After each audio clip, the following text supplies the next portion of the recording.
সীমান্ত হত্যা নিয়ে আবারও উত্তাল বাংলাদেশ।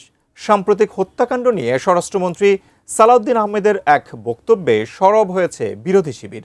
তার এই বক্তব্যকে কেন্দ্র করে এবার বিস্ফোরক মন্তব্য করেছেন জাতীয় নাগরিক পার্টির আহ্বায়ক নাহিদ ইসলাম।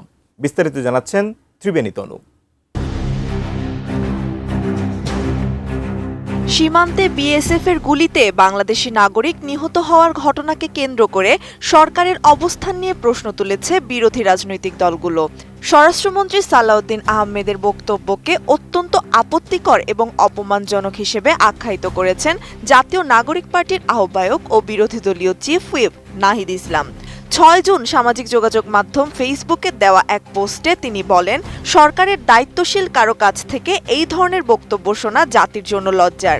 3 দিন পার হলেও স্বরাষ্ট্রমন্ত্রী তার বক্তব্য প্রত্যাহার করেননি কিংবা সরকারের পক্ষ থেকেও কোনো নিন্দা জানানো হয়নি বলে ক্ষোভ প্রকাশ করেন তিনি। নাহিদ ইসলাম তার পোস্টে স্বরাষ্ট্রমন্ত্রীর বক্তব্যটি তুলে ধরেন, যেখানে স্বরাষ্ট্রমন্ত্রীর পক্ষ থেকে বলা হয়েছিল যে বিষয়টিকে বর্ডার কিলিং হিসেবে আখ্যা দেওয়া হচ্ছে সে সম্পর্কে বিস্তারিত জানা গেলে ভালো হতো।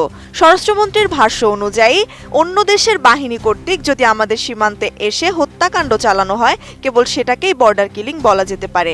তবে সীমানার অভ্যন্তরে কোনো অপরাধে জড়িত হওয়া কিংবা অবৈধ অনুপ্রবেশের মতো ঘটনা ঘটলে সীমান্তরক্ষী বাহিনীর মাধ্যমে তা দেশীয় আইন অনুযায়ী মোকাবেলা করা হবে। তাই এই ধরনের ঘটনাকে বর্ডার কিলিং বলা ঠিক হবে না বলে মন্তব্য করা হয়।